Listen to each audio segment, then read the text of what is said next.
Salut tout le monde! Content d'être avec vous ce matin. Vraiment, c'est un plaisir pour moi de pouvoir commencer cette série Bonne Nouvelle. Et c'est comme une série qui va un peu culminer sur Pâques, qui est l'ultime bonne nouvelle. Alors, il y a toutes sortes d'histoires de bonnes nouvelles dans les prochaines semaines. Et c'est moi qui débute cette série-là. Je suis content ce matin de pouvoir le faire. Et je souhaite vraiment que Dieu puisse nous parler chacun individuellement. On a tous des cheminements différents à travers notre vie, de façon différente. Dieu est venu nous chercher, parler. Des fois, peut-être, c'est la première fois que tu te trouves ici ce matin. Ça fait peut-être quelques semaines que tu viens à l'Église, que tu as des questions. Il y a des choses qui t'interpellent, d'autres choses qui te refroidissent. Et Dieu utilise toutes sortes de gens sur notre route, de circonstances, d'événements, même des fois des éléments miraculeux, des choses qui sortent complètement de l'ordinaire. Et dans le fond, c'est un peu dans cette optique-là que ce matin, on va commencer cette série-là, Bonne Nouvelle. Ça va être simple. Je vais prendre un texte ce matin, un texte qui, pour moi, j'avais souvent lu ce texte-là, mais jamais été en profondeur dans ce que cela peut impliquer et ce que ça apporte. En fait, c'est le premier Africain qui s'est converti.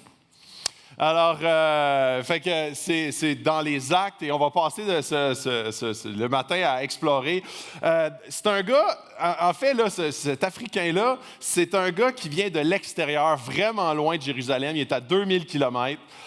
Il fait un périple et il se retrouve dans le coin de Jérusalem. Puis ça, là, c'est dans les Actes. Là. Donc, Jésus vient de remonter au ciel. Les apôtres sont envoyés à les fêtes de toutes les nations des disciples. Et quelques passages plus loin, il y a une grande persécution qui commence à sévir. En fait, c'est dans le même bout, là, les mêmes jours que Étienne se fait lapider. Donc, la persécution commence à frapper de plus en plus fort à Jérusalem. Et là, on est dans ce moment-là. Là. Et c'est assez intéressant. Puis, tu sais, avant de rentrer trop dans le texte, puis je vais le lire au complet, après ça, on va le décortiquer. Mais, tu sais, je ne sais pas comment ça s'est passé, toi, ta rencontre avec Dieu. Même peut-être que tu n'as jamais rencontré Dieu. Tu as juste un intérêt, tu en as entendu parler. Tu es peut-être né dans une famille qui ont enseigné l'histoire de la Bible. Il y a peut-être des gens qui t'en ont parlé, ça fait plusieurs années, puis que dans le fond, tu continues par habitude. Il y en a peut-être qui sont comme ici, puis sont comme, ben moi, je trouve ça important pour mes enfants, mais je n'ai rien vraiment à faire pour moi. Ou il y a plein de choses qui me refroidissent en tant qu'adulte cérébral, mais pour mes enfants, je trouve ça important qu'il y ait des belles histoires de l'autre côté. Il y en a peut-être qui sont ici dans une rencontre, puis c'est vraiment très récent ou très vieux comme histoire, dans le sens que ça fait 30 ans que tu connais Dieu. Et c'est intéressant quand on commence à décrire notre histoire avec Dieu, qu'on se rend compte un petit peu notre conception de cette rencontre-là. Des fois, même, je vais poser la question à des gens, comment tu as rencontré Dieu? Et les gens vont me dire, ben j'essaye là, de faire mon mieux, je viens à l'église une fois de temps en temps, puis j'essaie d'aimer mon voisin. Puis là, je dis, ouais, mais comment tu as rencontré Dieu? Et moi, ça me fait penser un peu à la même question. Est-ce que tu es marié ou non? Puis les gens vont dire, ouais, j'essaie de la rentrer, j'essaie de la sortir une fois de temps en temps au restaurant, j'essaie de dire une fois de temps en temps, je t'aime, j'essaie des fois de lui faire des sourires. Non, mais t'es-tu marié? C'est comme, oui, mais tu sais, j'essaie, là, tu sais, on essaie de voir comment, peut-être 4 sur 10, tu sais, mais on essaie de me rendre à 6, tu sais, puis, tu sais, avec le temps, on va peut-être arriver à un 8,5, tu sais. Puis là, c'est comme, OK. Et souvent, puis moi-même, j'ai souvent cette conception-là de la relation avec Jésus. C'est comme, dans ma tête, une espèce le moment de la rencontre est flou dans ma tête. Et des fois, l'espèce de rencontre est quelque chose qui est en évolution, et c'est le cas. Mais c'est aussi quelque chose qui est officiel à partir d'un moment. Et par la suite, il y a toutes sortes de péripéties dans la relation. Et là, si je prends, puis je ne vais pas faire des mauvaises analogies avec le mariage, on a passé à travers une série des couples. Je ne rembarquerai pas là-dessus par la bande. Mais tu sais, le même principe, c'est qu'à un moment donné, vous décidez de vous engager, vous décidez d'aller dans l'alliance du mariage, et après ça, il y a une aventure qui s'ensuit. Il y a comme toutes sortes de péripéties, la relation progresse, évolue, des fois souffre, des fois se restaure, le pardon embarque là-dedans, des conflits, on restaure. Tu sais, c'est des avancer, reculer, évoluer. Et ça, c'est la même chose avec Jésus. Mais il y a un moment où est-ce qu'on avance officiellement, on le rencontre officiellement et on dit oui à Jésus. Ou j'y pense encore. Et c'est un peu cette même histoire-là qu'on va voir aujourd'hui sur une rencontre avec Jésus. Et plein d'éléments là-dedans qui sont très, très évocateurs pour chacun d'entre nous. Ça va être, je crois, fort intéressant. Moi, c'est venu beaucoup me nourrir et m'indiquer certaines règles, ou pas certaines règles, certains principes d'une relation avec Jésus et aussi la relation avec l'Église. Sur ce, je vais vous donner, je vais tout de suite lire, puis vous ne l'aurez pas ici. Ici, qu'est-ce que vous allez avoir à l'écran? Ça va être seulement les versets décortiqués. Moi, je vais vous lire le passage au complet qu'on va lire ce matin. Vous faites tourner dans votre application ou dans vos Bibles, ceux qui l'ont, soit en papier ou version électronique. C'est dans Acte 8, versets 26 à 40. C'est ça qu'on va traiter ce matin. Et c'est un passage qui traite justement dans Actes du début de l'Église. C'est vraiment le début de l'Église. Alors, on y va. Un ange du Seigneur s'adressa à Philippe en disant, et là, c'est peut-être pour ça que j'ai choisi le passage, je me suis dit, pour moi ça. Lève-toi, va dans le sud. Là, si ça serait ça, moi je dirais yes, parfait. Moi, je suis déjà gagné, là, tu sais. Va dans le sud, sur le chemin qui descend de Jérusalem à Gaza, celui qui est désert. Là, ça regarde un peu moins bien. Il se leva et partit. Or, un eunuque éthiopien, haut fonctionnaire de Candace, la reine d'Éthiopie et administrateur de tous ses trésors, était venu à Jérusalem pour adorer. Il repartait, assis sur son char, et lisait le prophète Isaïe. L'Esprit dit à Philippe, avance et approche-toi de ce char. Philippe accourut et entendit l'Éthiopien lire le prophète Isaïe. Il lui dit, comprends-tu ce que tu lis? L'homme répondit, comment le pourrais-je si personne ne me l'explique? Et invita Philippe à monter et s'asseoir avec lui. Le passage d'Écriture qu'il lisait était celui-ci.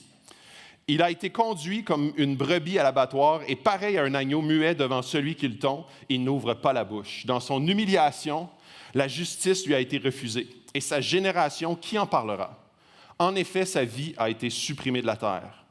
L'eunuque dit à Philippe, je t'en prie, à propos de qui le prophète dit-il cela? Est-ce à propos de lui-même ou de quelqu'un d'autre? Alors Philippe prit la parole et en partant de ce texte de l'Écriture, il lui annonça la bonne nouvelle de Jésus. Comme ils continuaient leur chemin, ils arrivèrent à un point d'eau. L'eunuque dit, voici de l'eau, qu'est-ce qui empêche que je sois baptisé? Philippe dit, si tu crois de tout ton cœur, cela est possible. L'eunuque répondit, je crois que Jésus-Christ est le Fils de Dieu. Il fit arrêter ce char. Philippe et l'eunuque descendirent tous les deux dans l'eau et Philippe baptisa l'eunuque. Quand ils furent sortis de l'eau, l'Esprit du Seigneur enleva Philippe et l'eunuque ne le vit plus. Il poursuivit sa route tout joyeux. Philippe se retrouva dans Azote, puis il alla jusqu'à Césarée en évangélisant toutes les villes par lesquelles il passait. Alors, c'est une histoire super intéressante et laissez-moi un peu vous tracer le contexte de Acte 8. Le christianisme explose littéralement en Samarie. Les Samaritains avaient été traditionnellement ennemis des Juifs, mais c'est eux qui répondent le mieux à tout ce qui est le début de l'Église et à l'évangélisation. L'Évangile avait pris racine là en Samarie en début de parcours par la prédication d'un homme juif, Jésus, et toute la ville littéralement, il y a des villes qui littéralement se convertissaient en entier, la ville au complet. Ils ont des réunions là-bas avec d'énormes foules. Tu sais, même, on voit, puis je vais vous lire différents passages qu'on voit dans les Actes, mais une année, Pierre, il prêche, il y a 3000 personnes qui viennent à Dieu, il y a un grand réveil. Et ça, c'est le début de l'Église, comme je l'ai dit déjà à plusieurs reprises. Alors, je vous apporte maintenant, parce que ce matin, on va voir une histoire de rencontre. Et qu'est-ce que ça apporte, la rencontre, dans la vie de quelqu'un? Et comment est-ce que cette rencontre-là est préparée par Dieu et préparée par les gens qui la composent? Alors, on revient un petit peu en arrière, on va directement dans le passage et là, je vais le décortiquer. Alors, verset 26. Un ange du Seigneur s'adressa à Philippe en disant, « Lève-toi, va en direction du sud, sur le chemin qui descend de Jérusalem à Gaza, celui qui est désert. » Il se leva et partit. Puis là, or, un eunuque éthiopien, haut fonctionnaire de Candace, la reine d'Éthiopie et administrateur de tous ses trésors, était venu à Jérusalem pour adorer. Avant d'aller plus loin, je veux vous parler de qui est Philippe. Philippe, c'est drôle parce que moi, j'ai déjà lu souvent ce passage-là, et moi, Philippe, je pensais que c'était un des apôtres. Parce qu'il y a un apôtre qui s'appelle Philippe. Mais Philippe, c'est pas un des apôtres. Philippe, en fait, c'était un des diacres de la première Église. Il était responsable de servir aux tables. Il était responsable de s'occuper de la veuve et des orphelins. Vous savez, il y avait comme les apôtres une année, là, quand il y avait un gros réveil, les apôtres, ils ont dit, OK, là, il faut se diviser les tâches, là, parce que là, on ne peut pas se concentrer sur la prière et l'enseignement. Donc, il faut qu'on ait des gens qui viennent nous aider pour servir aux tables et pour prendre soin des gens. Puis nous autres, on va pouvoir enseigner, puis on va pouvoir prêcher la bonne nouvelle, puis ces gens-là vont venir nous aider dans le ministère. Exactement comme une église ici. Il y a des gens qui sont à l'accueil, qui sont accueillis, des gens à son enfant, il y a des gens qui sont sur le band de louange, des gens qui enseignent en avant. Donc, pour faire une église, ça prend toutes sortes de gens qui puissent la composer pour être bénévoles, mettre la main à la pâte. Et Philippe était un bénévole. Il était un bénévole à l'accueil. Paraphrasé. Dans le fond, lui, il s'occupait de servir aux tables. Et pourquoi est-ce que je trouve ça intéressant? C'était pas il n'avait pas fait d'école de théologie. Il n'avait pas fait une formation en 28 étapes sur 8 ans. Il n'y avait pas la technique d'évangélisation explosive ou une autre technique quelconque d'évangélisation. Il ne connaissait pas énormément la Bible. Et quand je vous dis la Bible, c'est que pour lui, souvent on avait des scribes, des pharisiens. Eux avaient étudié, ils connaissaient les rouleaux de l'Ancien Testament à peu près par cœur. Ils avaient été des années, il avait une discipline de fer. Philippe, rien de tout ça. Il était un travailleur, un col bleu. Il était un col bleu de l'Église. Et quand je dis l'Église, ce n'est pas une structure quelconque. Il travaillait seulement à dire, moi j'aime Jésus, j'écoute ce qu'il me dit de faire, puis je le fais. Et c'est assez intéressant parce que c'est un gars qui est prêt à aller où Dieu l'appelle. Parce que quand il dit, va-t'en dans le sud, sur le chemin à Gaza, où est-ce que c'est désert, en fait, il y avait une route entre Jérusalem et Gaza, et ça, c'est 250 kilomètres. Alors, c'était pas, hey, by the way, tu passeras par la rue King parce que la télé est fermée, tu sais. Il y aurait quelqu'un là-bas dans un chariot qui t'attend, là. C'est comme, non, by the way, ça va te prendre à peu près 10 jours à pied pour. Puis ça, c'est un bon marcheur, là, tu sais. Faites le calcul, là. Peut-être que les grands athlètes vont le faire en 3, là. Mais 250 kilomètres à pied, puis c'était pas des gens riches, donc souvent fort à parier qu'ils se promenaient soit en âne ou soit à pied. Fait que c'est soit 10 ou 8 ou 12 jours, tout dépendant de comment est-ce qu'il est en forme, pour répondre à « va-t'en là-bas » dans le lieu désert. C'est un endroit vraiment pas cool. C'est pas genre la plage de Cuba, là. C'est vraiment... En fait, la route entre Gaza et Jérusalem, Gaza, en fait, était considéré comme un endroit déjà, tu sais, là, un bidonville. Et la route, tu sais, quand il dit c'est le spot désert de Gaza, ça veut dire c'est le bas du bas, là, du spot déjà bidonville. Fait que vous comprenez que c'est pas un endroit glamour pour aller prendre des vacances. Il répond à l'appel, il dit « Parfait, je vais me diriger parce que Dieu m'appelle à être là. » Puis Gaza était la petite ville méchante à l'écart. C'était une ville qui était considérée comme étant un endroit souvent de mutinerie. L'une de ces, un peu, là, puis là, si vous allez faire le parallèle, là, c'est comme un peu une de ces, puis là, OK, j'ai rien contre aucune ville au Québec, okay, mais vous allez mieux comprendre l'image. Tu sais, quand tu te diriges vers j'étais pour dire une vraie ville, tu sais. Je vais paraphraser différemment. Une ville plus significative. Par exemple, tu t'en vas à Mégantic. Okay? Puis là, tu passes par toutes sortes de petits villages weird. Puis là, il y a 8 polices qui s'attendent en arrière d'une pancarte. Là. Puis là, ils sont là, tu sais, ça passe de 90 à 25 km/h. Puis là, ils t'arrêtent sur le bord du chemin. Là, puis c'est comme si eux autres sont tous contents de briser ton voyage là, vers Mégantic ou vers une autre ville comme celle-là. On dirait que c'est, tu sais, des petits films là, de western américains, là. Tu sais, où est-ce que tu arrêtes? Tu sais que c'est louche, cette ville-là, là? Ça, c'était Gaza. Alors, il se fait demander d'aller là. Alors, il sait pertinemment que ce n'est pas un endroit glamour. C'est une ville aussi philistine. Et une ville philistine, maintenant, si vous n'avez pas grandi à l'Église, vous savez que les Philistins, aux yeux des Juifs, c'est les grands méchants. Les grands méchants loups dans les 3 petits cochons, c'est toujours c'est la ville. En fait, les Philistins, David qui bat les Philistins, il y a plusieurs histoires, là, c'est vraiment une histoire conflictuelle entre les Juifs et les Philistins. Gaza était une ville de Philistins. Alors, quand il dit « aller à Gaza », quelle pensée vous pensez qu'un Juif classique de ce temps-là, ça y tente-tu ou ça y tente pas? À vous de répondre.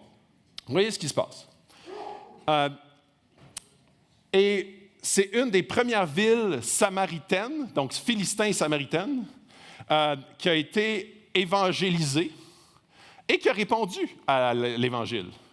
Et c'est drôle parce que les Samaritains étaient également un peuple que les Juifs détestaient au plus haut point.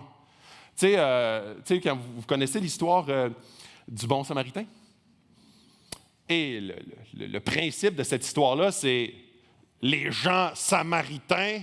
Le seul qui a répondu correctement et qui s'est occupé du monsieur qui s'avait fait battre, c'est un Samaritain. Puis là, les Juifs étaient tous scandalisés. Pas un Samaritain. Et ce qui est intéressant, c'est que le premier signe de l'Évangile est là pour abattre les murs. Toutes les tensions qu'on peut vivre dans une société, particulièrement aujourd'hui dans notre monde, des tensions de couleur, de culture, de race, de sexe, d'orientation culturelle, politique, toutes sortes d'orientations. Notre perception de toutes sortes de questions font des événements ou des éléments qui deviennent divisifs. Et l'Évangile et le cœur de Dieu, c'est d'abattre les murs. Parce que son amour, il est pour les êtres humains et non pas pour une race ou pour une couleur ou pour une allégeance. Il n'est pas pour les bleus ou pour les rouges, il est pour l'humain.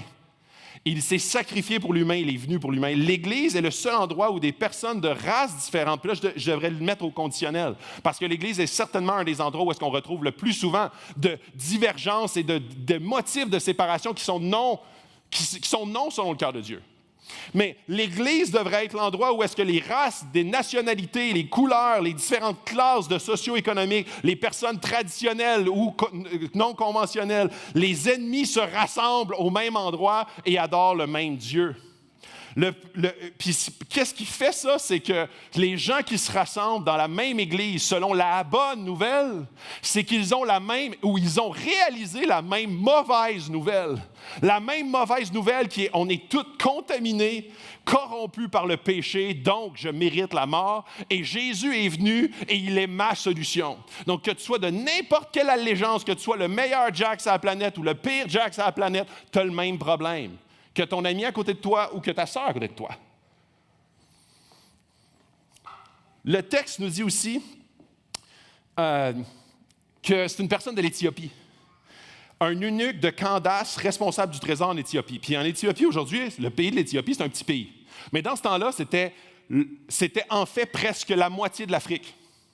Donc, quand on dit que c'est la reine de l'Éthiopie, puis l'Afrique, aujourd'hui, est considérée comme un pays pauvre. Dans ce temps-là, est un pays extrêmement riche. C'était un centre névralgique de ressources. Et la reine d'Éthiopie était une des reines les plus puissantes sur la terre. Et ça, c'était son bras droit. Et c'est intéressant parce que puis là, je vais vous donner un petit peu les termes, là. Premièrement, c'est un Éthiopien, donc il vient de 2000 kilomètres plus loin. Il est un eunuque, et un eunuque, c'est quelqu'un qui est castré. Et ça, la raison pour ça, c'était qu'il était au service de la reine. Alors, les gens autour, ils ont dit « Ah, ce serait peut-être une bonne idée qu'il n'y ait pas de mauvaise idée. » Fait qu'on va procéder. Et ça enlevait tout désir de vouloir mettre la main sur la reine. Et ça, c'est drôle parce que... Ben, drôle, c'est pas drôle, là. Je veux pas paraître insensible. Ça me met toujours mal à l'aise de lire ça. Ouh, OK. Et ce qui est intéressant, c'est que les Juifs, c'est pas juste l'Éthiopie qui a inventé ça, là, le terme eunuque. Là. Les eunuques, souvent au service des gros royaumes, le roi faisait castrer les gens qui étaient pas loin de la reine, justement pour pas avoir de bad luck. Et ça, c'est intéressant parce que les Juifs considéraient les eunuques comme des impurs. En fait, le temple, et c'est des gens qui étaient identifiés. Identifiés, on ne sait pas complètement, parce que ça dépendait des cultures, comment est-ce qu'ils les identifiaient. Souvent, quand ils étaient au service de la reine, un haut personnage, ils étaient également, ça venait avec le bagage de l'eunuque. Mais ils ne pouvaient pas rentrer dans le temple pour adorer parce qu'ils étaient considérés comme impurs. Alors, le mec, il fait 2000 kilomètres. 2000 kilomètres. Je ne sais pas combien de temps ça prend. C'est comme si tu t'en vas en Floride à pied, là. Et il va là-bas pour adorer, c'est tout ce que ça dit, parce que Jérusalem était considéré comme un centre névralgique d'adoration. En fait, c'est un centre de déité. Tu sais, les gens sont comme, OK, ça doit être dans ce bout-là qu'il se passe de quoi de plus religieux. Et l'Éthiopie est un centre de très, très croyant, mais croyant dans plusieurs déités. Donc, des fois, puis on ne le sait pas s'il était mandaté par la reine pour dire « Va-t'en là-bas pour adorer, puis peut-être qu'on va avoir plus de bénédictions chez nous dans notre royaume », ou juste c'était une recherche spirituelle personnelle. On ne le sait pas. Mais on sait qu'il s'est tapé 2000 kilomètres pour aller là-bas, puis il arrive à la porte, puis il dit « Non, toi, tu ne rentres pas parce que tu es castré. » Bon retour chez vous. Lui, en retournant chez eux, il achète un rouleau, tu sais, un souvenir d'Isaïe. C'est comme un scroll, là, c'est ça. Là. Il est dans son chariot, puis parce que c'était des... Puis ça coûtait très cher. C'est pas pour tout le monde qui fait se le procurer parce que c'est écrit à la main. Donc lui, il s'achète un texte d'Isaïe, puis c'est legit parce que Isaïe, c'était le prophète le plus écrit dans les écrits qui ont été retranscrits. Parce que quand tu te dis, je vais réécrire de quoi, puis après ça, je vais le mettre en vente, puis je vais l'imprimer sur du papier qui coûtait très cher, il y a quelqu'un qui va le faire, c'était pas genre des petits souvenirs à 3 piastres. Là. C'était comme tu t'achètes un écrit, un rouleau, et tu te ramènes ce souvenir-là, et c'est ça qu'il lit en dedans. Et c'est drôle parce que Philippe, lui, il vient du monde complètement opposé de lui. Là. En fait, ils ont 2 couleurs totalement différentes. Ils ont 2 allégeances totalement différentes, des croyances totalement différentes, même possiblement un jargon différent. Donc, ils devaient se comprendre, mais est-ce qu'ils le faisaient directement? Il y en a un qui parle, je ne sais pas quelle langue en Éthiopie, mais à 2000 km, fort à parier que ce n'était pas de l'hébreu. Là. Donc, c'est pas... on a plusieurs points d'interrogation, mais moi, les points qui ne sont pas en interrogation, qui sont des points d'exclamation, c'est Dieu m'appelle à faire 250 km, rencontrer je ne sais pas qui, et quand je tombe dessus quelqu'un qui n'est pas de ma culture, pas de ma langue, pas de ma nationalité, pas de ma croyance, et je m'assieds avec, puis j'essaie de voir qu'est-ce que Dieu veut pour moi vis-à-vis de lui. Fait que Philippe est un juif pas intellectuel, pas de grande école, c'est un col bleu de l'Église, qui rencontre un col blanc d'un autre pays, niveau social complètement différent, niveau intellectuel différent, culture, nationalité, couleur, même langue, etc. Alors, Dieu n'est pas impressionné du tout par les limites que souvent on va se fixer. Notre culture nous suggère souvent de mettre des limites. Lui, là, tu devrais faire attention. C'est dangereux, cette culture-là, faut faire attention. Je ne suis pas raciste, mais ça veut dire que tu es raciste. C'est tellement drôle comment est-ce que politiquement correct, on va emballer une réfraction à n'importe quel aspect pour dire, j'ai un malaise, puis c'est parce que je viens de telle culture où j'ai eu des mauvaises expériences, où je suis teinté de préjugés, alors mes préjugés sont sûrement bons parce que j'ai vécu une mauvaise expérience avec cette généralité-là, donc maintenant cette généralité-là, je mets un X dessus, ou je mets un point d'interrogation, point d'exclamation. Peut-être que... Et ce qui m'impressionne aussi, c'est que Dieu cherche des chercheurs. Dieu suscite, l'humain s'active ou ignore. Et lui, il vient de vraiment loin, puis on ne sait pas qu'est-ce qu'il a en tête, puis on ne sait pas pourquoi il se retrouve là, mais Dieu suscite et cherche des chercheurs.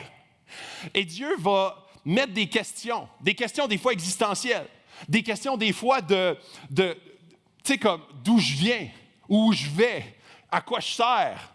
Ce genre de questions-là qui ne peut pas se répondre juste par Google ou Siri. Ce n'est pas quelque chose qui est tangible. Et Dieu suscite ces questions-là parce qu'il veut que tu le trouves. Dieu veut que tu le cherches et que tu le trouves. Et il met tout en place les moyens pour qu'il se fasse trouver. Il envoie quelqu'un qui n'a rien à voir avec toi pour te jaser. On continue.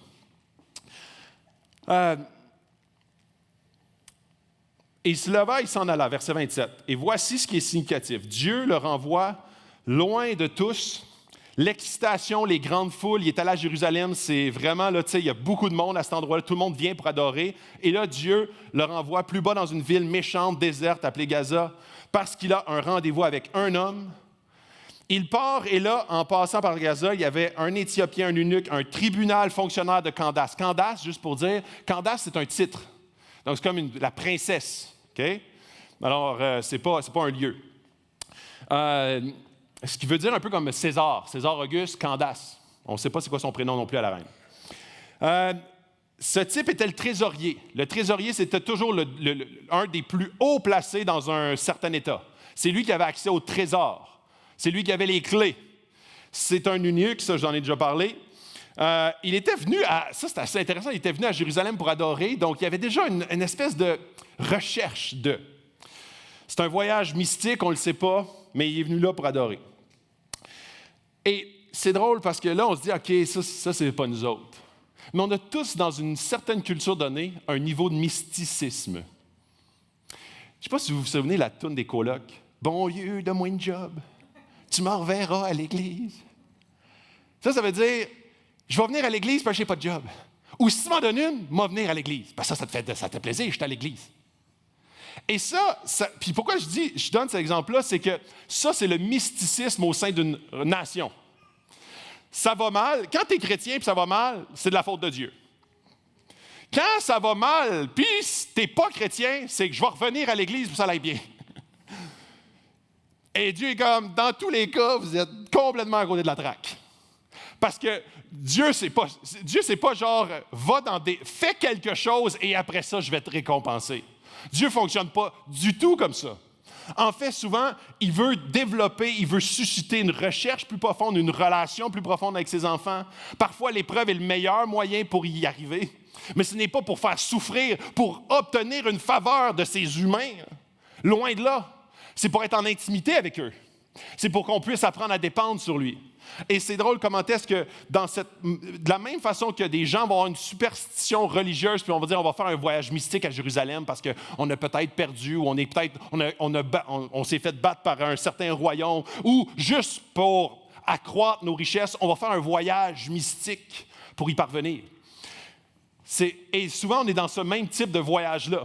On va avoir des prières de manipulation avec Dieu, d'essayer de tenter de le faire pencher en disant « je vais faire si tu fais ». Ou sinon, c'est juste par simple curiosité. Peut-être que tu te retrouves ici ce matin, puis c'est juste parce que quelqu'un t'a invité, puis que ça fait partie de ta recherche de curiosité. Dans les deux cas, Dieu n'est même pas contre. Dieu va utiliser toutes sortes de situations pour te rencontrer. Et parfois, des situations, lui, il pensait arriver à Jérusalem, avoir une bonne preach, puis c'est là que ça se passe. Il doit revenir un peu débiné avec son rouleau à essayer de comprendre ce qu'il ne comprend rien. Et il revient débiné chez eux avec les mains vides. Mais Dieu ne l'a pas oublié. Dieu il a fait parcourir, en suscitant cette recherche-là, 2000 km, et lui retourne et dit, je vais t'envoyer un gars Philippe, qui va faire 250 km pour te rencontrer.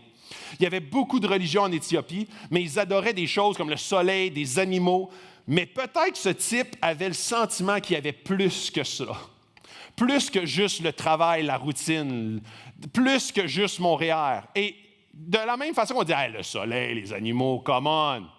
Non. Une grosse maison. Ouais. Ou une job payante. Ouais. Ou la famille. Ouais. On a juste changé de Dieu. Le Québec a dit, on est rendu laïque. Non, on fait juste croire et mettre notre foi dans autre chose. On devient déstabilisé quand on perd ces dieux-là. Quand on perd ces éléments-là, on devient tout déstabilisé. Et là, souvent, la recherche s'initie. Parce qu'on est comme, OK, si c'est rien que ça, puis que mon bonheur dépend de ces choses-là, qui sont très temporaires, il me semble qu'il doit y avoir plus. Peut-être que ce gars-là était rendu au sommet de l'échelle hiérarchique, puis il dit, c'est juste ça? Je suis parti de là, j'ai fini là, puis là, je me sens encore vide? Allons à Jérusalem. Je pose des hypothèses. Mais notre recherche de l'être humain, il est tous pareil. On a tous un vide qui a la forme de Dieu. J'ai souvent dit cette citation-là de Blaise Pascal, mais c'est exactement le cas pour chacun des êtres humains sur la terre. Riche, pauvre, de nationalité X.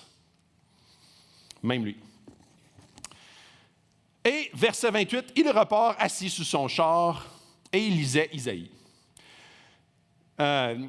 Et là, moi, à chaque fois que je vous lis ça, ce verset-là, j'ai comme une image. Puis là, je sais qu'il y a des gens qui ne me comprendront pas, peut-être surtout là, les jeunes, là, mais quand j'étais jeune à l'église, on avait un flanellographe. Je sais, là, il y a ceux qui rient, ils savent de quoi je parle, et tout le reste font « OK, passe à la prochaine affaire ». Je vais vous expliquer qu'est-ce qu'un flanellographe. Avant la technologie et la venue de l'électricité, il y avait un mécanisme qui s'appelait un flanellographe. C'était un tableau, j'aurais dû en amener un matin, mais c'était comme un tableau de flanelle. Et là, on découpait des espèces de petits personnages de flanelle, de tissu. Et là, on disait, ça, c'est l'eunuque. Et ça, c'est Philippe. Puis on les mettait là, puis on disait, ça, c'est son chariot. Puis on les faisait déplacer on les collait juste à côté, comme ça. Et là, ça nous aidait, nous, les enfants, à comprendre, ah, je comprends. Et moi, dans ma tête, quand je pense au chariot, je pense, on dirait, à une demi-coquille de tortue, là, transportée par 4 porteurs, puis là, qui se déplace sur mon flanelle, ça, là. Fait que poing, puis là, qui fait 2000 km de même. C'était l'image que j'avais. Et Jérusalem était à 2000 km. Et 2000 km, puis moi, tu sais, justement, là, tu sais, dans sa carapace de tortue avec un ukulélé à côté, là. Et là, ça avançait sur mon flanellographe. Et Et fort à parier, entre autres, que ce n'était pas un chariot comme ça, c'était souvent soit des hommes qui transportaient ça, souvent 8 personnes avec des grosses baguettes. Et c'était souvent des chariots qui étaient comme tout massifs, là, fermés comme une cabine. Ça va être utile tantôt quand je vais vous parler, quand je vais comprendre. Et là, Philippe a couru et a entendu l'Éthiopien dire, verset 29, on continue, OK? OK. Avance et approche-toi de ce char. Philippe a couru et a entendu l'Éthiopien lire le prophète Isaïe. Il lui dit, comprends-tu ce que tu lis? Et j'adore cette partie-là parce que je me suis demandé c'était quoi la séquence, tu sais.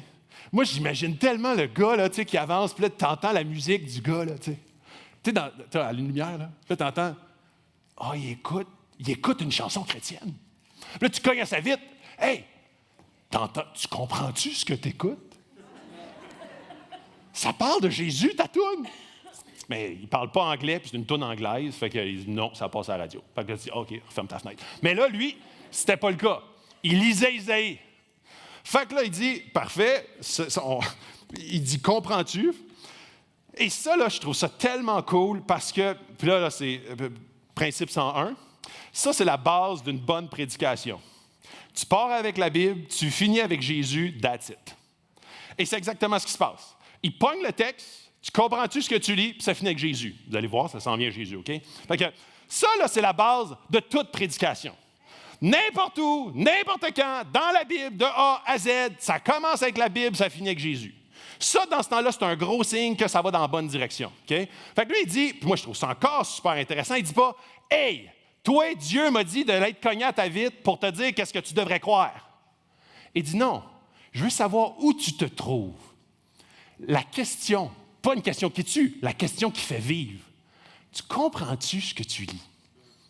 Ça veut dire, où est-ce que tu te situes, toi, par rapport à ce que tu es en train de lire? Et là, le gars va dire, non, ça ne m'intéresse pas, je change mes idées, ou je ne sais pas, moi, je suis en train de lire mon souvenir, mais je n'ai pas d'intérêt. Moi, je trouve tellement ça cool. Il dit, non, est-ce qu'il parle de lui ou il parle d'un autre? Est-ce qu'il parle de le prophète, parle-tu de lui-même ou de quelqu'un d'autre? Oh, merci, Seigneur, pour cette question. Pour cette curiosité que l'Esprit a suscité en lui, là. Je continue. Philippe part de où se trouve son interlocuteur pour l'accompagner. Et ça, c'est une des clés. Souvent, le christianisme a été perçu comme un imposateur de croyances. En fait, le Québec a été fondé comme ça. On va les convertir. Si tu ne te convertis pas, on va te mettre en prison. C'est un moyen très efficace en superficie, mais très destructeur en profondeur.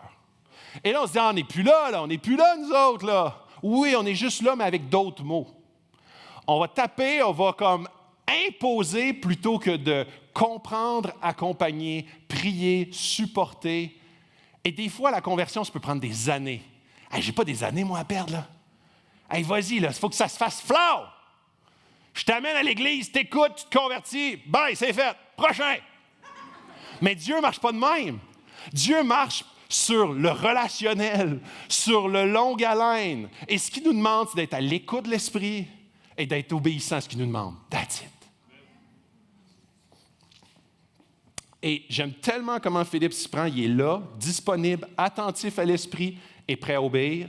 Il est attentif à son interlocuteur. Il part d'où il se trouve pour l'accompagner vers Jésus. Pas vers l'Église. Pas vers un code de vie. Pas vers, OK, là, il va falloir que tu changes certains comportements. Il va falloir que tu arrêtes de... Puis là, il doit y avoir plein d'objets religieux là, dans son chariot. Là. Il n'y a pas juste un scroll d'Isaïe, là. Il doit avoir toutes sortes d'affaires. Il dit, OK, ça, wow, et non, boy, toi, il faudrait que tu ailles à l'école une couple d'années avant que ça se passe, ce qui devrait se passer bientôt, là. Philippe, il a dû avoir... En fait, non, c'est ce qui m'impressionne. Philippe n'a même pas eu de malaise parce qu'il a vu l'essentiel. L'essentiel n'est pas de sanctifier et de convertir. C'est l'Esprit qui convainc de péché, justice, jugement. Philippe, il est juste un outil très utile, sensible à Dieu et à son interlocuteur. Il l'accompagne et lui fait « Wow! » C'est comme une éclair. Dieu m'a rencontré et là, je crois maintenant. il termine avec le baptême, puis on va venir plus loin. L'Église est un lieu, une famille, une communauté pour accompagner le monde vers Jésus. C'est ça que c'est l'Église. Ce n'est pas un endroit pour encadrer. Ce n'est pas un endroit qui nous fait en sorte d'amener de gré ou de force la conversion. C'est Dieu qui amène ça. C'est Dieu qui amène la conviction. Quelle est la caractéristique, puis là, ça, c'est vraiment important, c'est quoi la caractéristique première d'une Église en santé?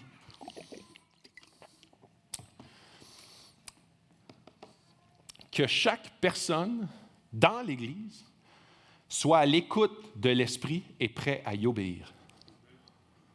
Et pourquoi est-ce que je dis que c'est la caractéristique première?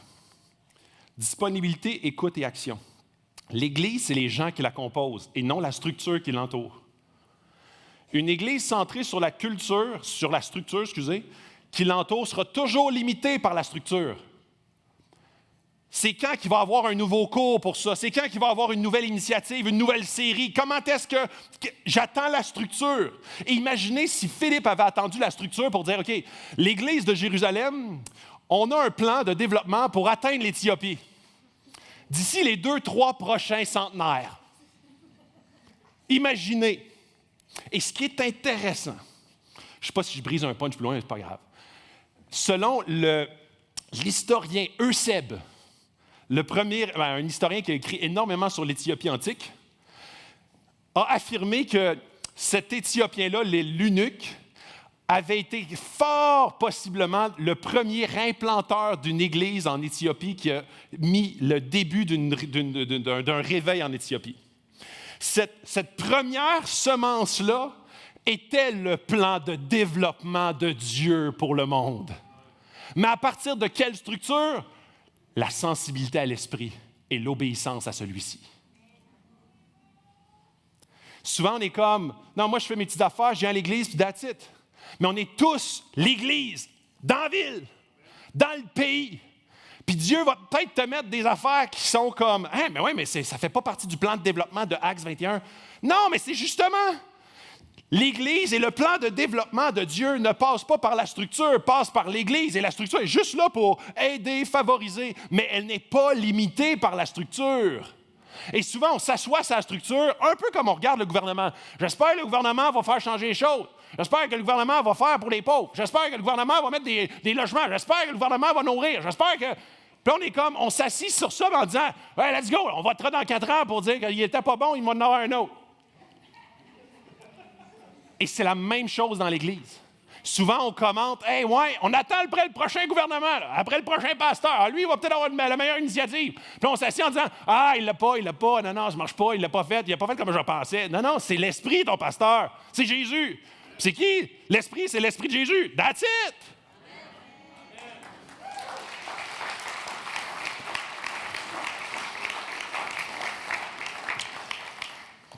Donc, je vais respirer. Alors, ça veut dire qu'on n'a pas besoin d'attendre après la structure pour passer à l'action. On a besoin, par contre, d'être dirigé par l'Esprit. Quelqu'un qui fait dire des choses à l'Esprit pour passer à l'action selon ses désirs, ce n'est pas la solution. Et c'est pour ça qu'il faut être entouré de l'Église. C'est pour ça qu'il faut mettre en lumière, éprouver les prophéties. C'est pour ça qu'il faut se ramener à la parole de Dieu. C'est pour ça qu'il faut être en communauté, parce que quelqu'un qui est seul dans son sous-sol, à être illuminé par l'Esprit, mais ne pas être en communauté, fort à parier qu'il va avoir beaucoup de difficultés à discerner la voix de l'Esprit que de la voix de l'ennemi qui se déguise en esprit. La communauté est là pour toujours ramener au centre de la parole. La parole est là, est ferme. Le rocher, la parole nous amène une stabilité dans la compréhension et l'analyse du Saint-Esprit, à quel point on peut être sensible à l'Esprit. Donc, et je veux te poser la question. Philippe, il répond à l'Esprit, puis là, tu dis, ouais, mais moi, je ne me sens pas tout à fait assez équipé. Tu sais, moi, il y a plein de questions là, que je ne saurais pas quoi répondre. Ben moi non plus. Moi, en fait là, presque à chaque fois que je prêche, je dis, OK, pose-moi pas trop de questions sur trop d'autres affaires, là, parce que je ne suis pas équipé. Puis même affaire pour tout le monde à l'Église. Je ne veux pas commencer à y parler s'il me pose une question là, sur comment est-ce que tu vois ça, toi, telle affaire. Puis je ne sais pas, là, je vais avoir de n'importe quoi, fait que j'aime mieux garder le silence. En fait, c'est notre cas à tous. On se sent mal équipé, mais on est tous totalement équipés. Pourquoi? Parce que c'est l'Esprit qui parle à travers toi. Et Philippe, pensez-vous qu'il était bien équipé pour savoir, premièrement, OK, je vais m'adapter à sa culture, je vais m'adapter à son langage, il va me poser sûrement des cols comptables parce que s'il est responsable du trésor, il va sûrement me mettre d'un coin et je vais avoir l'air de n'importe quoi. En fait, il répond à l'Esprit, il obéit à l'Esprit, il entend l'Esprit, puis il va de l'avant. Tu es totalement équipé.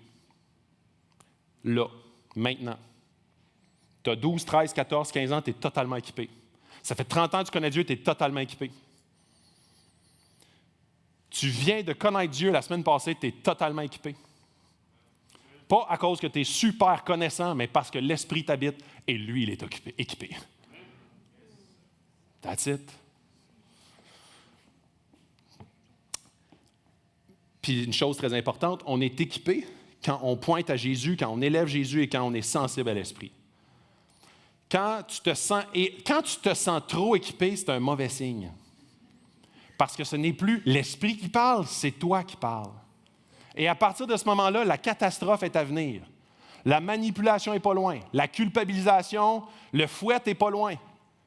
Puis tu dis, j'ai de la peur, OK, parfait, je vais te cadrer, super. Et là, ça crée des religieux. Puis là, tu as l'impression, ça a fonctionné, j'ai créé plusieurs religieux. Non, tu es en train de les détruire et de leur donner une image complètement distorsionnée de ce qu'est l'Évangile, la vraie bonne nouvelle.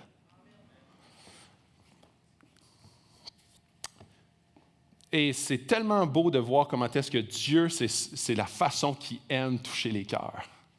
De toutes sortes de manières. Des fois très typiques, des fois complètement atypiques.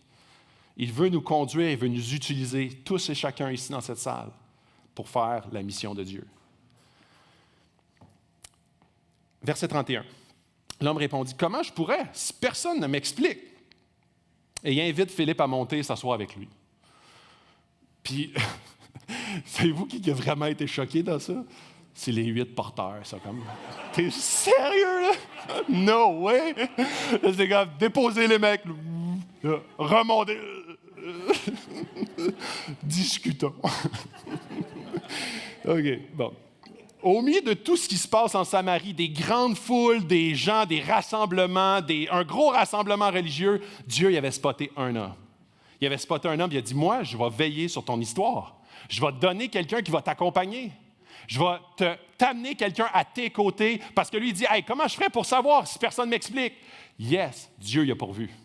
Des fois, on n'est pas sensible à l'Esprit, puis l'Esprit nous demande quelque chose, on ne l'entend pas, ou on est trop pogné dans notre routine, notre timeline. Et là, on est comme, je ne peux pas m'arrêter, je ne peux pas m'asseoir, je ne peux pas discuter, je suis juste dans un état de productivité. Et ça nous amène dans une sourdité spirituelle de ce que Dieu veut faire. Moi, mais je suis pogné dans mes affaires. Avec tout mon agenda qui est compressé, je ne peux pas être disponible pour 250 km. Come on!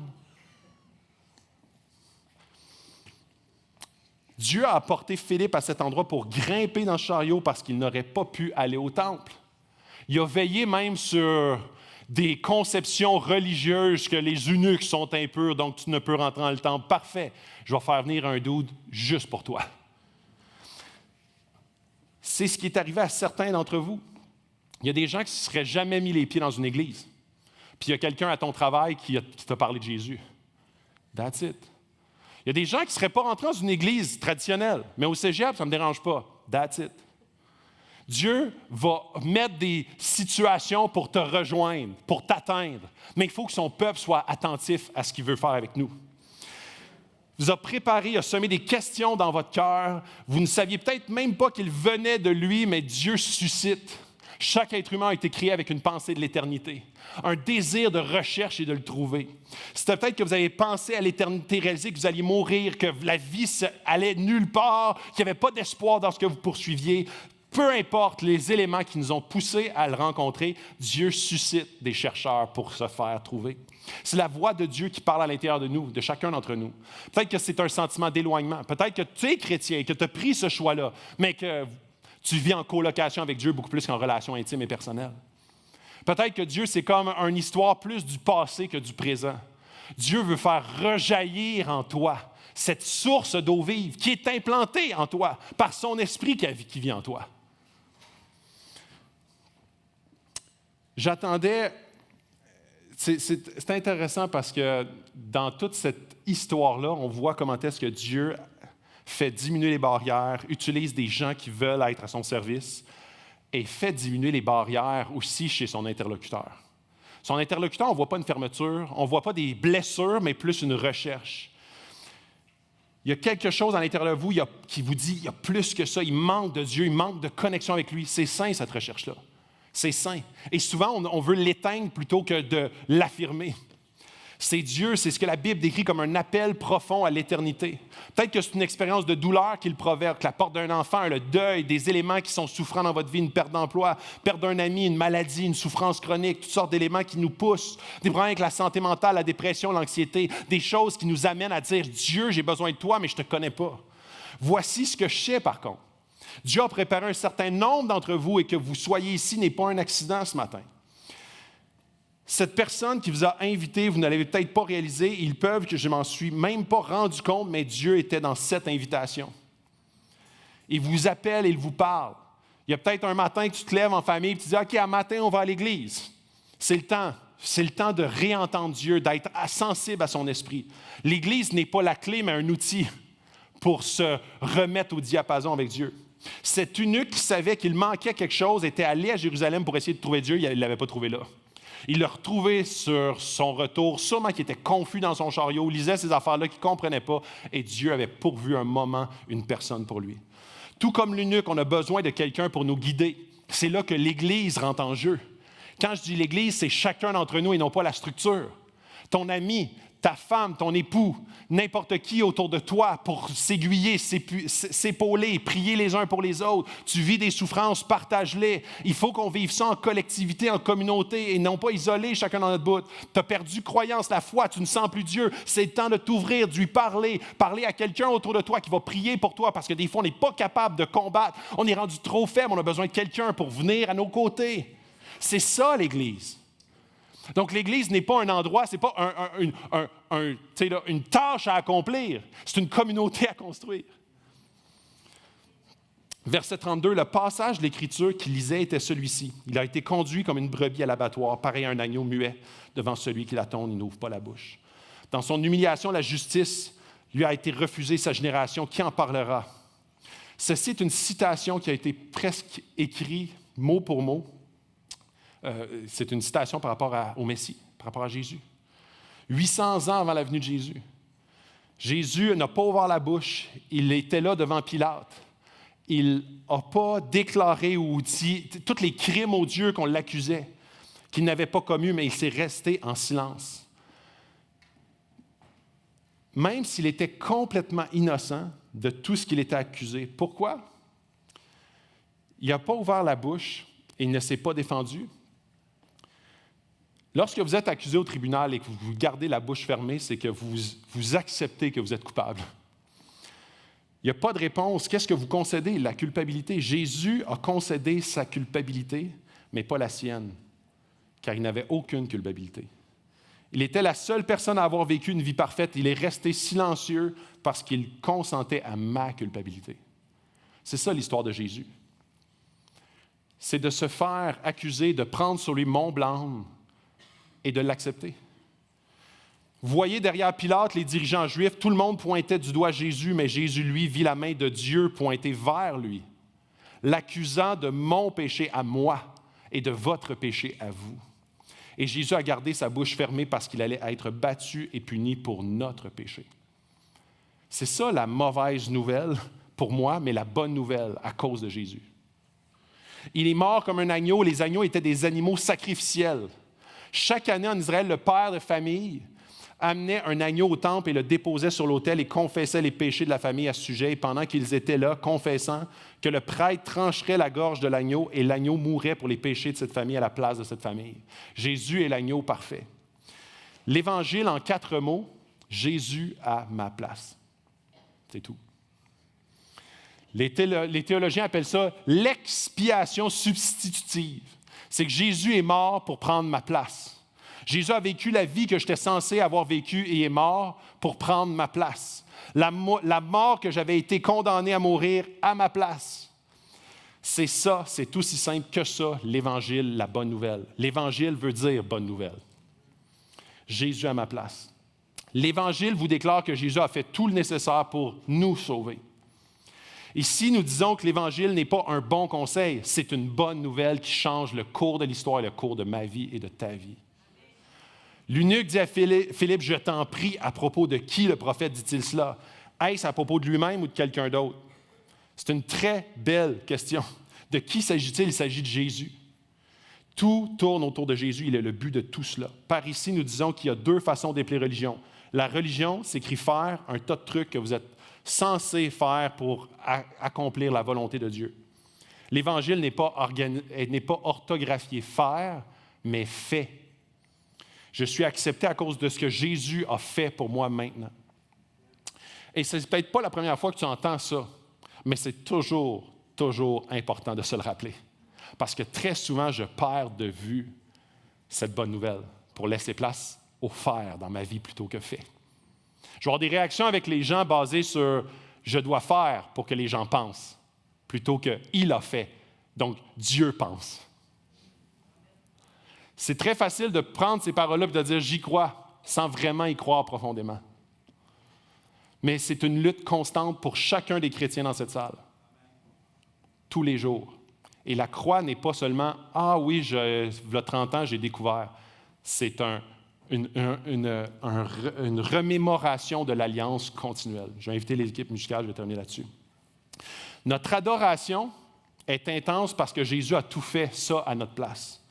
Sur la croix, nous sommes réduits au silence parce que nous voyons que ce que nous méritions, c'est la punition. Ce que Dieu nous a donné était l'amour en prenant notre punition. Nous sommes réduits au silence par la gravité de notre péché et stupéfaits de gratitude devant la gloire de notre Dieu. C'est pourquoi notre message est simple et notre adoration est intense. Du monde qui chante, qui lève les mains, qui pleure, qui sourit même quand tu n'es pas sympathique. Des gens qui sont bizarres à la limite parce qu'ils ont l'air toujours heureux, même dans la souffrance. C'est des gens intenses, oui. Leur adoration est intense parce que leur message est puissant.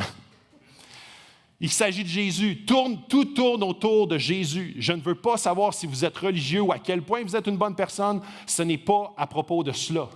Il s'agit de lui. Tu le connais? Je l'espère. Alors Philippe, verset 35, prit la parole et en partant de ce texte de l'Écriture, il lui annonça la bonne nouvelle de Jésus.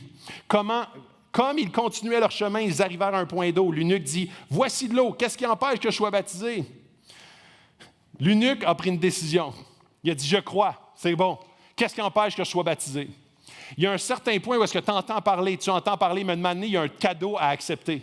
Cette semaine, j'étais sur la route avec mes 3 enfants en arrière et on voit une dame prendre le fossé direct devant nous, sur la Saint-François, ici en bas. Et là, je me stationne, là, je vais la voir, puis là, les enfants étaient excités. « Ouais, qu'est-ce qui se passe? » Puis là, la madame était dans le fond du trou, puis là, il y a un monsieur de l'armée qui débarque, là, puis tout habillé en armée. Puis là, je dis, « Oh, OK, lui, il est peut-être super, il a plus le truc que moi. Je vais appeler la police. » Fait que là, il débarque, il ouvre la porte, puis là, il essaye, tu sais. Puis là, les ambulanciers arrivent, les pompiers arrivent, puis là, moi, je suis comme, « Yes, observateur. » Et là, la madame, tout ce qu'elle a à faire, aurait pu dire, « Non, je n'ai pas besoin d'aide, c'est correct. » Le cadeau est gratuit, l'ambulance est gratuite, les pompiers sont gratuits, le monsieur de l'armée est gratuit, mon appel aussi est gratuit. Mais elle doit l'accepter, d'accepter l'aide, le don gratuit. Elle peut dire, non, c'est beau, on va mettre ça sur reculon, puis ça va finir par sortir. Son sac gonflable était pédé dans sa face, et puis mais elle doit quand même consentir. Tout est fait, tout est gratuit, tout est donné. Mais il y a une décision de dire, d'accord, je prends la main du monsieur, puis je sors de là. C'est la même chose pour Dieu. Dieu a tout accompli, mais l'être humain a un moment charnière où est-ce qu'il dit « Je crois et j'accepte. Je crois, je vois, je comprends et j'avance. C'est exactement l'histoire à tout. Je crois et je reçois. Il a pris la décision à ce moment-là. Et c'est tellement rien. Qu'est-ce qui m'empêche d'être baptisé? Rien. Rien. Dans tous les actes, on voit toujours qu'il y a une conversion et un baptême. Il y a toujours une période qui est quasi nulle entre la conversion et le baptême. Souvent, quand vous posez la question « Qu'est-ce qui m'empêche d'être baptisé? » Plusieurs églises vont mettre plusieurs éléments. Tu as besoin de suivre un cours, tu as besoin d'être suivi, voir pendant 3 ans si tu es comme pas trop pire. Puis après ça, on va voir peut-être un examen des anciens, puis ils vont voir si tu te qualifies. Puis après ça, on va voir, puis si le trou d'eau, s'il y a assez de monde pour plonger dedans, on va peut-être le remplir. Puis après ça, on va voir si... En fait, ça arrive jamais comme ça dans les évangiles. Dans tout le Nouveau Testament, les baptêmes suivent toujours la conversion. Et d'une manière qui est... Y a-tu du discipleship qui commence? Y a-tu un cours de genre prise en charge du nouveau, là? Tchou-bye! C'est fini! Puis il est comme, Dieu, prends soin de lui. C'est ton enfant. C'est pas moi qui est en charge de son développement spirituel. Tu es en charge de son développement spirituel, mais Dieu, je vais être à l'écoute si tu veux m'utiliser. Et encore une fois, je reviens sur est-ce que la structure est notre limite ou c'est notre sensibilité à l'esprit qui est notre limite? Très souvent, on est comme moi, je ne veux pas prendre en charge, ou l'Église va prendre en charge, ou je vais amener, puis l'Église va s'en charger, comme une formation continue. L'Église, c'est nous, c'est pas la structure. L'Église, c'est chacun d'entre vous. Est-ce que tu es qualifié entièrement? Pas à cause de toi, à cause de l'Esprit. C'est quoi la bonne nouvelle? C'est Jésus la bonne nouvelle. Ton message commence toujours par la Bible, finit par Jésus, c'est bon signe. La prise en charge se fait par où est-ce que la personne est et où est-ce que Dieu veut l'amener. Et c'est quand il veut se faire connaître à lui d'une manière où est-ce qu'il va le convaincre de péché, justice, jugement, qu'il va faire « Là, je crois en Jésus, Fils de Dieu. » Qu'est-ce qui m'empêche d'être baptisé? Rien. Viens-t'en plonge dans l'eau. Y a-tu un bain, un spa? Y a-tu un trou d'eau, une rivière? C'est un peu frais, mais on va aller vite. Peu importe. Tu crois, Dieu t'a convaincu. Plutch, that's it.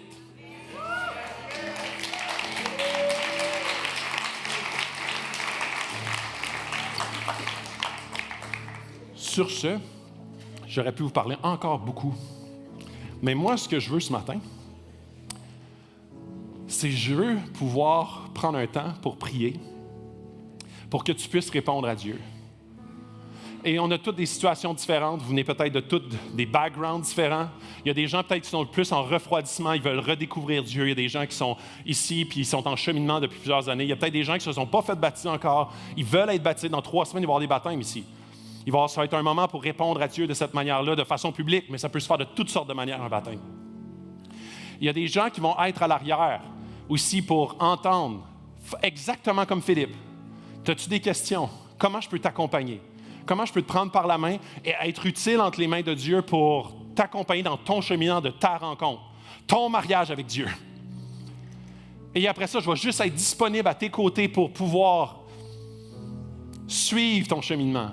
Entendre ce que Dieu fait dans ta vie, répondre à tes questions. Je vais prendre un temps maintenant pour prier parce que c'est l'Esprit qui convainc. C'est l'Esprit seul qui peut t'amener à une vraie conversion. Il y a des gens qui peuvent se faire baptiser dans 3 semaines et ils n'ont rien compris, ils trouvaient juste que le happening était assez high. Puis on dit hey, « moi je vais aller dans l'eau, il doit y avoir de quoi de mystique là-dedans. » Exactement comme l'eunuque. Je vais aller à Jérusalem puis il va sûrement se passer de quoi. Il n'y a rien de magique dans l'eau. Mais c'est un changement d'allégeance que de croire et de se faire baptiser. C'est un changement d'allégeance. Il y a 2 mondes spirituels. Il y a Dieu et il y a l'ennemi. Quand tu changes d'allégeance spirituelle, il y a un combat qui s'opère. Quand en ce moment tu te poses des questions, il y a un combat qui s'opère maintenant. Tu es comme, non, hey, voyons donc, c'est ridicule. La Bible, je ne vais pas parler que genre Philippe a été enlevé puis tout. Il y a toutes sortes d'affaires. Moi, il y a des affaires et des versets dans la Bible, je ne suis pas d'accord. J'ai plein de... Le premier step, crois en Jésus, puis après ça, il y a un périple qui s'ouvre. Quand tu t'es marié, il y a plein de choses que tu as appris par la suite. Il y a plein de choses que tu as découvertes C'est une aventure, mais il y a un moment où est-ce que tu commences ta marche avec Dieu. Dieu va te sanctifier, Dieu va te convaincre, Dieu va t'amener sur le bon chemin. Il va mettre des gens autour de toi, des gens qui vont t'appuyer, prier pour toi, t'encourager, des gens qui vont te challenger, t'exhorter, te corriger même des fois avec amour. C'est ça l'histoire de l'Église, mais c'est ça l'histoire d'une conversion, d'une rencontre sur le chemin de Gaza. Il y a quelqu'un qui monte dans mon char, qui m'explique, qui m'accompagne, et je rencontre Dieu. Est-ce qu'il y a quelque chose qui m'empêche d'être baptisé? Non. Allons de l'avant. Alors ce matin, si tu veux prendre cette décision-là, si tu veux prendre cette décision-là d'être baptisé, si tu veux prendre cette décision-là de rencontrer Dieu, moi, je vais pas te dire des mots à dire. Parce qu'il n'y a pas de formule magique. Hein? C'est pas genre répète ça, puis ça, c'est la phrase. Là. En fait, c'est une discussion que tu vas avoir avec ton Dieu. Dieu, je crois que Jésus, puis ça, c'est l'élément central. Est-ce que Jésus est le Fils de Dieu? Est-ce qu'il est mort pour tes péchés? That's it. C'est tout. Si tu crois cela, ben dis-le à ton Dieu. Mais je veux prier parce que je sais qu'il y a un combat spirituel maintenant qui s'opère. Parce que c'est un changement d'allégeance. Et les défis dans ton demain sont innombrables. Dans ton défi de tout ton passé sont innombrables et Dieu veut les guérir. Mais Dieu veut opérer un changement maintenant dans ta vie. Prions ensemble. Est-ce qu'on peut se lever?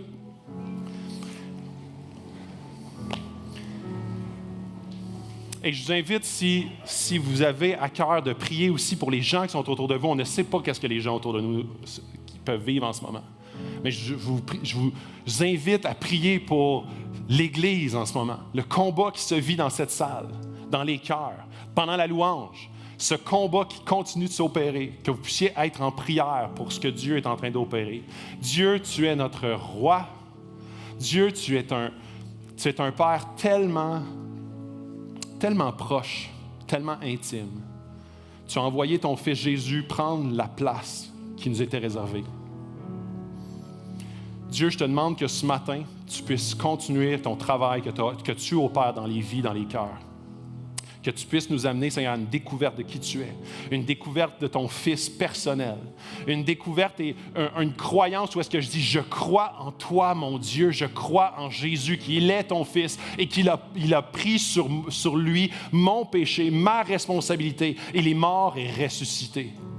Et je veux le suivre envers et contre tous. Dieu, je te prie que des gens puissent avoir cette illumination, qu'ils puissent voir ta lumière, qu'ils puissent voir qui est Jésus. Une révélation divine faite par ton Saint-Esprit, insufflée par ton Saint-Esprit, qui en ce moment dirige et convainc les gens de péché, justice et jugement dans ta direction, Dieu. Je te demande que vraiment il puisse y avoir un travail divin ce matin, un avant et un après. Aujourd'hui est le jour du salut. Que Dieu, tu puisses aujourd'hui faire un avant et un après pour plusieurs personnes dans cette salle. Je te demande de réanimer, Seigneur, les gens que leur foi est défaillante, leur foi est mourante, leur foi est stérile. Je te demande, Seigneur, de nous réactiver, que ton esprit puisse se remuer en nous pour nous dire à quel point tu es vrai, à quel point ton message, il est actuel, ton évangile, ta bonne nouvelle, et c'est une bonne nouvelle pour aujourd'hui, dans nos vies, dans notre quotidien, avec nos familles. Que tu puisses, Seigneur, prendre la place qui te revient, qu'on puisse être en adoration intense parce que ton message, il est puissant. Ton message, il est vrai. Ton message, il est actuel et il change des vies. Dieu, tu es ce Dieu de l'impossible. Tu es ce Dieu de proximité. Et tu es ce Dieu qui, aujourd'hui, veut parler à chacun des cœurs dans cette salle. On t'aime. On veut dire qu'on veut te suivre envers et contre tous dans le nom de ton Fils qu'on prie. Amen.